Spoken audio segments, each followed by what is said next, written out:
joining me for episode 2 of the 1950 Epiphone Zephyr Regent Deluxe. We'll be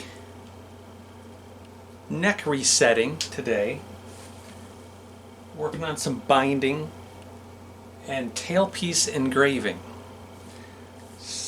Also, we'll be doing some heel capping because like you saw in episode 1, the heel cap fell off halfway through the neck pulling process. So stick around. I like to use a hair dryer to warm up the binding and get it kind of stretchy before I glue it back in place. Now this whole section was a real bitch to get it off. It was pulled away in the rounded part of the cutaway there, the part where I just put the glue in, but it was still attached quite well up here in this area. And it was glued in with hot hide glue. Sometimes a good strong mix of hot hide glue can be a lot harder to separate than an epoxy joint, especially if they knew how to mix it. And obviously they did, because they're a factory making guitars. We'll see in a little while later, you'll see some other areas that were glued with the same hot hide glue in a weird area that I'm not used to. But anyways, I use Titebond 3 for the re-gluing of the binding. It stays stretchy. It's thinner than Titebond Original. It's a completely different glue altogether than Titebond Original, which is an aliphatic resin. The Titebond 3 that I'm using is a Titebond's proprietary polymer. And like I said, it's real thin and it stays stretchy, so it's good for binding.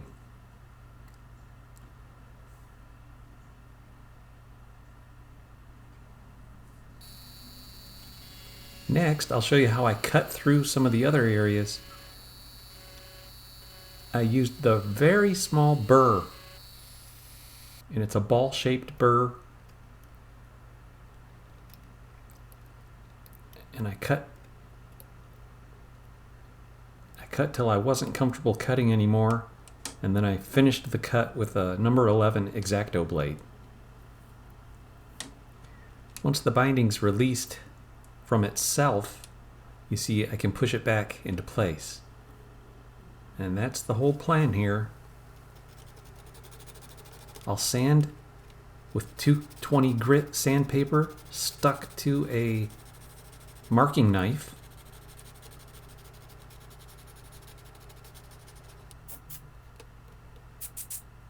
I'll blow out the channel with compressed air. I'll clean it with naphtha.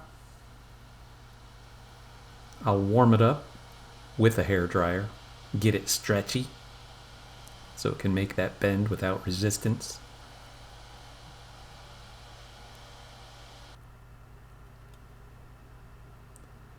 I'll add in the Titebond 3 polymer glue.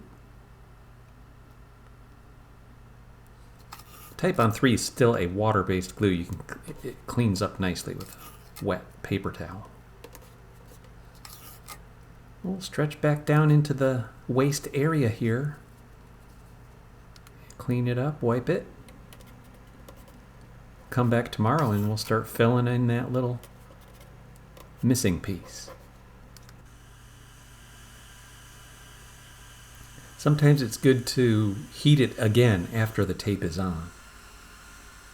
And it's also good the next day to heat it a third time before you peel off the tape. Warming it just helps the adhesive backer of the tape to give. You don't want to be peeling off any 70-year-old vintage lacquer on the back of this tape. That would be a huge no-no.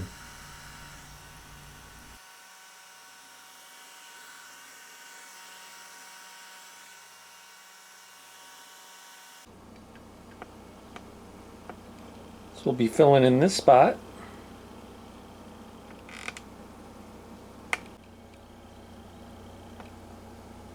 And over here we'll be filling in that spot. And luckily that spot gets covered by the bracket. And that spot should not be a big deal either. Main thing is we got a nice fit again around these tight areas.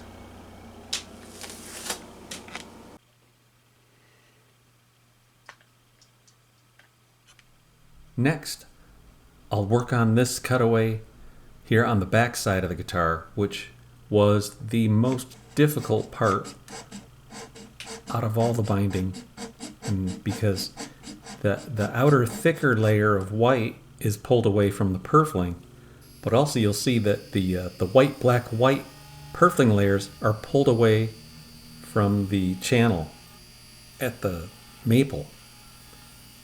So I'll make a couple different cuts. First, I'll make one cut, and then I realized the lacquer was chipping. This old lacquer is very fragile. I'm brushing in lacquer thinner. Try to help melt it a little bit. Maybe it'll behave if it gets softened with thinner. Well, same thing. I do the majority of the cutting with the Dremel tool, and then I finish it off with the number 11 X-Acto blade. Now I'm working on the inner part, purflings. I guess it's black, white, black, white. There's 4 layers. But once it's cut, I'll clean out any residue, and then I'll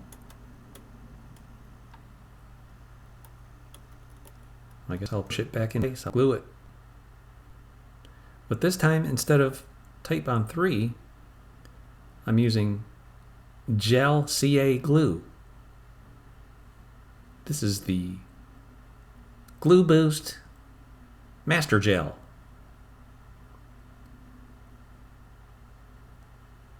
I usually, on purfling channels, I'll use CA glue because I always worry that the tape isn't going to make it around that little bottom part of the rabbet and didn't really hold it down as good as this CA. I made this little cutaway in the plastic spatula so that I can push down and push in all at once. Figured while I'm at it, I'll just make quick work of it and just super glue in. I'll super glue everything this time, just in this area. In other areas, I prefer to use the Titebond 3, mostly because it's a water cleanup, less of a chance of there being super glue spoilage all around the old lacquer destroying it, even though I have to wait hours and hours. With CA glue, you're done. You glue it and you're done, which is kind of nice. I had to glue that part of the dovetail back together. It had a little delamination from all that water and steam. Now that that's done, and I've been French polishing the outside to fix the lacquer, or fix the finish, I'll flatten out the heel cap. It was warped like a potato chip. It wouldn't set flat, and it was hard, and it's multi-layered. So I used the Bindall and the gel CA from Loctite. What I do is I spread the Bindall around, and then I leave a small opening, like 2 little spots for the CA, and then I push it down on there, and the CA helps hold it while the Bindall does its work, curing. Now, here's when I started French polishing it, because the heel cap had lost its finish right around the edge, and then where the delamination happened along that dark piece of wood and the maple piece of wood, it also had a little lacquer breakage.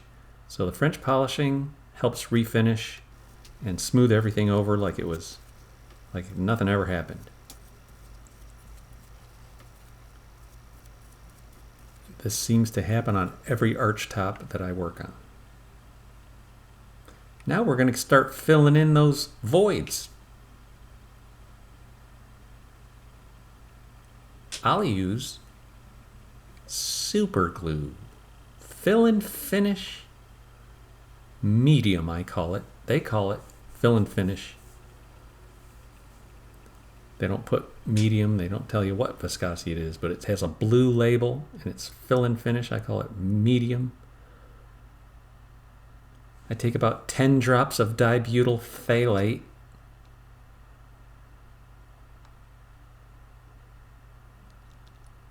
And then I take a few drops of dioxane. Actually, a whole bunch, enough to fill the bottom of the cup.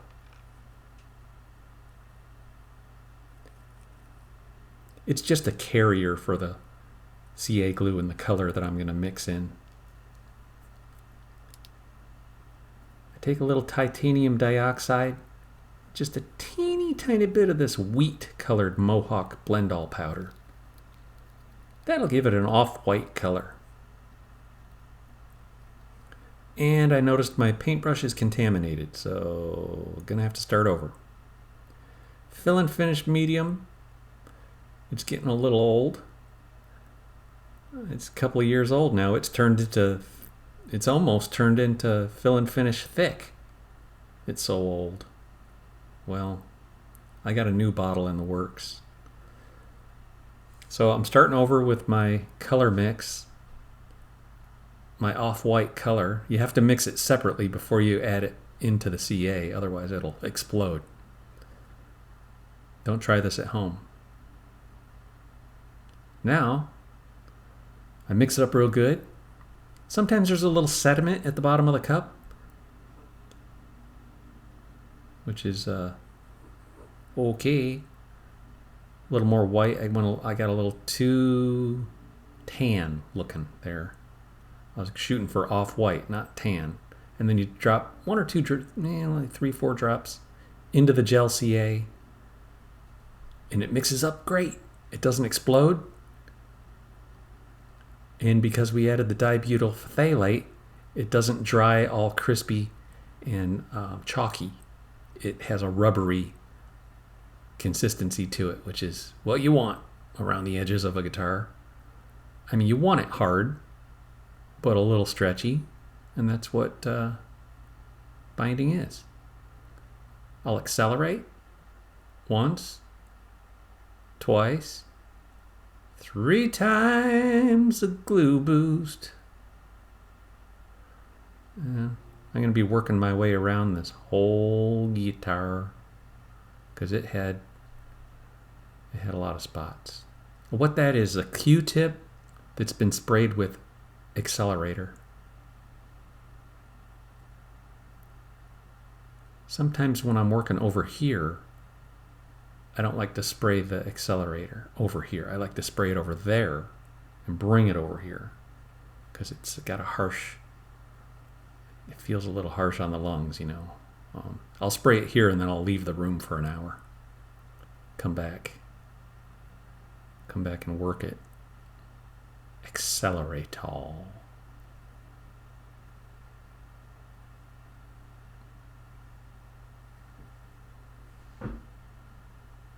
I cut this piece really close to the pickguard bracket. I figured, hey, it's going to be disguised. It'll be hidden and camouflaged underneath this bracket. No one will ever see that I made a cut. I'm pretty shifty sometimes like that. Well, wouldn't you know, that little section turned out the best out of all of them. Sheesh.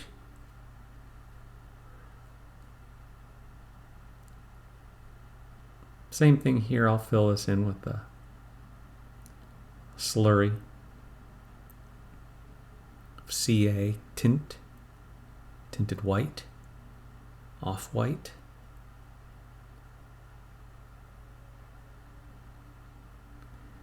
I know it's tinted off-white, so I'm shooting for the natural color of the binding, which you can see right there. When it takes that 90-degree corner there, that's the area that was never sprayed with a top coat of lacquer. What it is the top coat lacquer ambers over the course of time with UV light, and it turns that golden color. It wasn't always that color. When it was brand new, it was a brighter white or off-white color, celluloid binding color. All right, now that we've got a corner built back up there, we can work with it. And you want, when you've mixed your binding, your liquid binding, you want to see a stretchiness to it like that. There, you see that string? That's from the dibutyl phthalate. It's a plasticizer. They use it in spray cans of lacquer, and Varathane has it in there. There's all kinds of products with dibutyl phthalate in it. It's rubber. Look at all these different areas I had to fill in. This one's going to take some time to make it look good again. First I'll scrape away the purfling, the black purfling. I need to get all that goo off the top of it so it looks crystal clear again. I might end up scratching off a little bit of the original lacquer. And sometimes you got to take a few steps back to move forward a few steps. This time I'm taking acetone with dirty amber stain, and I'm going to work my way back up to that vintage amber lacquer color that we were just talking about. Dirty amber is golden brown and vintage amber mixed together. Vintage amber by itself is a little bit too yellow and amber for some of these jobs. I need a little more of a light brown. I can still amberize it with my top coat because Glue Boost now has master tint. They have yellow, brown, amber, red, blue, black, and white. So you can really blend those primary colors to make all the colors of the rainbow when you're doing your finish repairs. Those little black purfling lines are going to be a challenge. Turns out here that the CA white, it was a little too spongy and it was bleeding. So whoopsie, I'm going to have to scratch that off and I'm going to have to redo it. I'm going to have to start over. The black pen just bled all over the white and it's not clean enough looking. So I'll scratch that out and I'll mix up another batch and refill it, resand it. Sometimes you got to start over. We're getting there. This time I'm going to use that master tint that I was just talking about. I'm going to mix up a teeny prick of brown.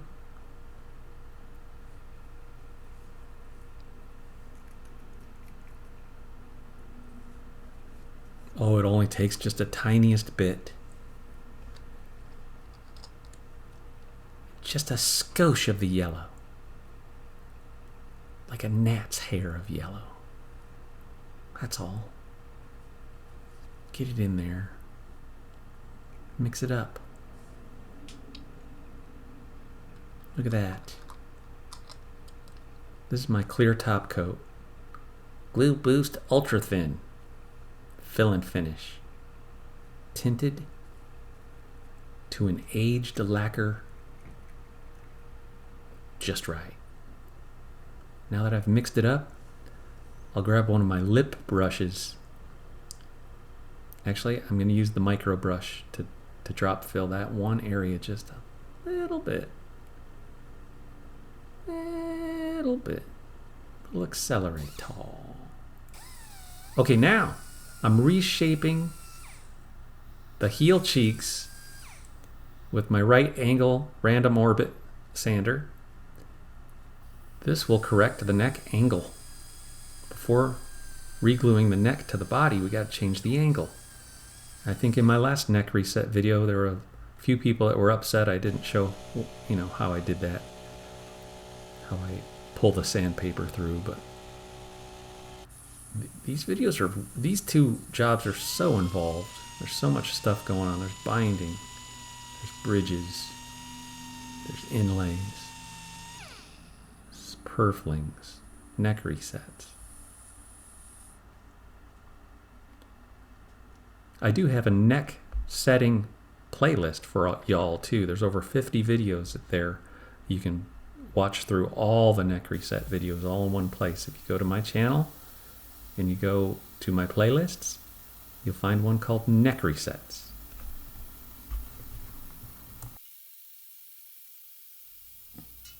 Now I'll take the neck back up and put it in the vise for some shaping of the heel cheeks. Make sure that I've changed the geometry of the neck before I put it back in the body. By sanding away all that material, it makes the dovetail joint a little bit loose. I'll correct that by gluing in a hard maple shim. These are my dovetail cauls. I'll use hot hide glue for this.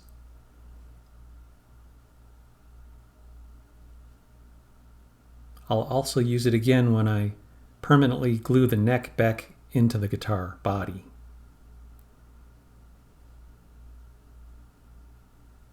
I'll slather on a little bit of the HHG to both sides. I'll get it in place. I'll also take those cauls and I'll wrap them in Glad Press and Seal. You could even put a little layer of wax on the press and seal if you're worried about the glue sticking it permanently in place, which would be bad. I'll use these quick grip clamps, and not too quick. I'll flip it around so you can see it better. I'm not quick with the quick grip clamp. I'm not quick to say it or use it. It's more like a slow grip, Scott. So I got to thank Chip Tate one more time for laser etching and doing the engraving on this tailpiece bracket. He put in the words frequencator, patent pending. There, you see that? This is a brand new bracket. Remember in episode 1, if you missed it, go back to last week. You'll see the original tailpiece bracket was cracked and broken, and it was just a hair away from being completely useless. Now, I want to see if there are any gaps. I'm checking my fit. I'm going to be doing a couple more sandpaper pulls. I will also be elevating the headstock so that it's not touching anything. And then I'm going to put the strings back on it. But first, since they were laying out on the bench, I'm going to put these knobs back on. At this point of the restoration is like probably when I'm going to lose something. So just put them back on the guitar so we don't lose them. And it took me a while to figure out exactly what size of a slotted head screwdriver to use. I had to use this precision screwdriver that has a real long extension. See that? How like a 6-inch extension on it. So, leaving the headstock unsupported is good while testing out the string action. We're going to double check and triple check the geometry before committing to glue. I never want to glue in a neck and then have to pull it. I've done it 3 times now, and all 3 times it was those times where I said, this looks good, let's glue it in, instead of checking it that 4th time. You know what I mean? There's also times on acoustic guitars where you glue the fretboard extension down at the same time as the dovetail, and that causes a problem. So there are a lot of different variables that happen on this type of job. Well, here we are again with the hot hide glue. I've decided on a neck angle that I like, and I'm going for it. Just on the dovetail sides. No need to put it on the heel cheeks. No need to put it on the body or the fretboard extension. Hot hide glue drives rock hard, and it doesn't creep. And it only takes 1 clamp in this case. Different scenarios will take different types of clamps, but this particular one, you'll see the headstock is not being supported at all, and there's no chance that it's going to get bumped or I'm going to come back tomorrow and it's going to be off. So actually I come back 4 hours later. I don't like to string these up like the next day or anything, but there's a little more work we can do. Got a little binding touch-ups, and I got to make a new bone nut. Let's start with a nut. It is a good looking nut, but the string spacing is not to our liking. It's too wide. We want a little more narrow string spacing. These are modern times, and this nut is probably the original one from 1951. Yeah, it's the original nut. Look at that.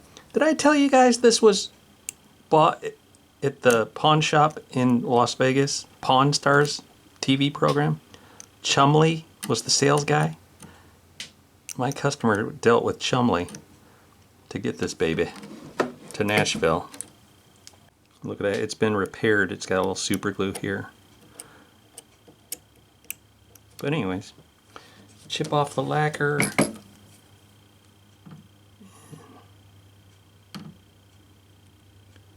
Get this nut out of here.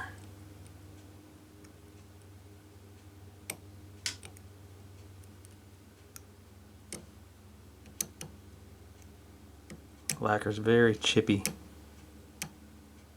It's very fragile. Dang.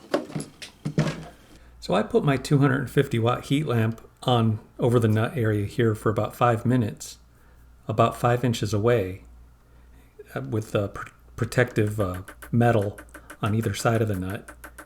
And now I'm tapping it with these rosewood blocks to see if I can get it loose. Tap it from this side too. Seemed like it was coming loose. I thought I saw some movement, so I went to grab it, and it wasn't loose, I guess.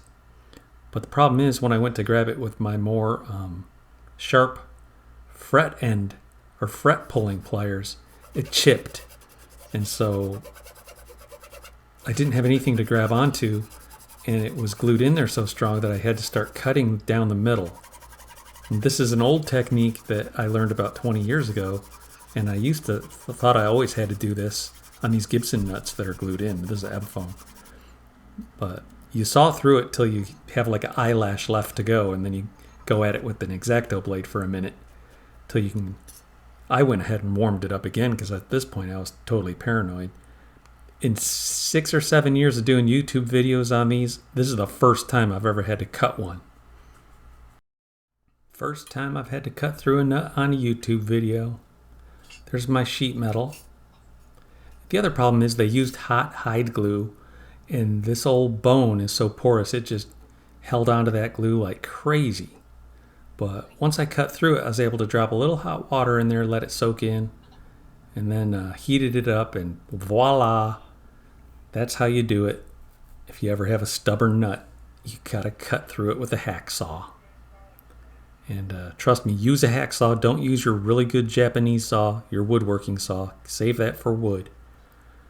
And look at that. See that? Collagen? Hot hide glue is made of collagen. And it just loves to stick to bone. Bone has open pores in it. And, hot hide glue and bone all come from the same animal. They come from the cow. Cows of a feather flock together. Anyways, I'm going to measure the slot and get me a new piece of unbleached bone, shape it on the disc sander and the belt sander, and then a little notching and stuff in my nut and saddle files, and I glued it back in place just like so. I also stained it, but don't tell anybody. What else I got to do? We'll reattach the pick guard and get out the tail pieces again. Got to make sure this pick guard goes down in between the pickups too. Don't forget about that.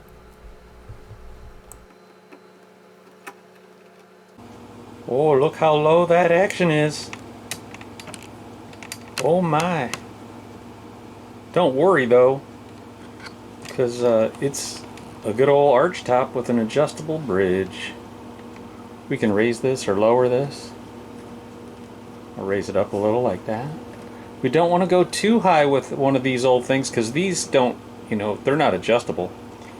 And they're not really like super loud or anything either. They're 70 years old. So I got to put these frets back in, and I can see right here under the fretboard extension there's or the fretboard wedge, or the foot, whatever you want to call it, there's a little bit of raw wood exposed. I'm going to brush some shellac in there. A little bit of a gap here. I'm going to fill that in with lacquer and do the final polishing of the binding. So it's all pushed back in the waist areas. Cutaway. Good. And then the heel cap turned out good. I'm gonna work on that a little bit. That'll turn out nice, I think. So we have our new nut with our new string spacing installed. And the strings are on, and you can see that the high E, let me move it. The high E kind of runs right down the center of that purfling line, or binding, whatever. And the low E is kind of on the outer edge. Before, you know, the high E was way off the edge, and this is a fretless wonder. There's nothing there. The bevel is just, you can roll off so easy. But the one, not anymore anyways. Good string spacing now. I do need to lower these slots so I can do a demo for y'all. So let me do that. You guys ever wondered what this little thing is? You've probably seen it in all these videos. This little table. It's for my nut file drawer. It sits right here, and then when I'm ready to dial in the nut slots, I can go at it real quick. So my 13 thousandths of an inch Nomad diamond file went dull. I just got this new one in from Sweetwater, and I'm going to replace the dull one with the fresh diamond file.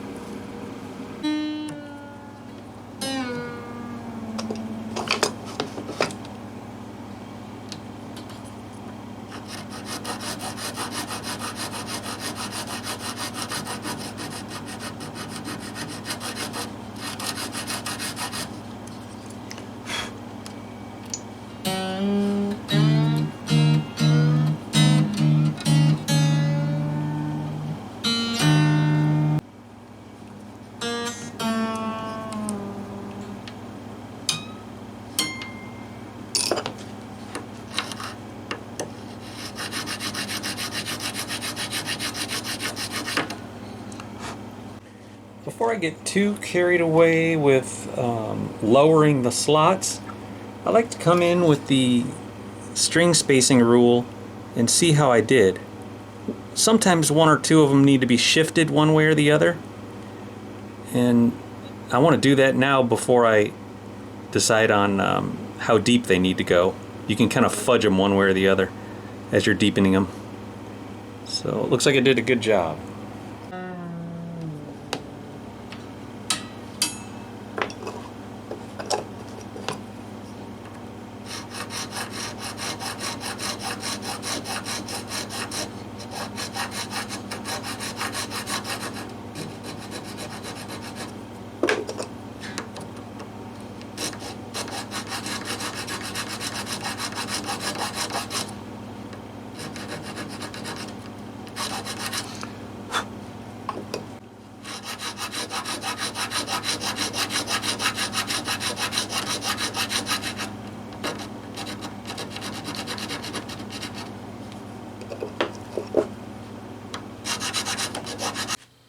Look at that, guys. I wanted to take a second and show you guys this. This is the Gibson Everly Brothers model. Some of these jumbos from Montana back in the early days had two-way adjustable truss rods, just like a Paul Reed Smith has in modern times. And if you're wondering how that works, there's a threaded nut right here, just on this side of the nut, less than 2 millimeters inside the nut, going towards the first fret. There's a threaded, machined nut right there. It's probably a half moon shape, and that's how it works. It's two-way. You can put forward bow or back bow in the neck with this type of truss rod. That's just in case anybody was ever wondering. I know we have a lot of curious people out there.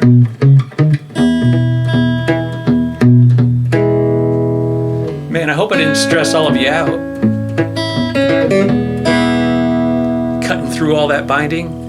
Whoa! And that having to cut the nut off. That was a trip. Wasn't expecting that.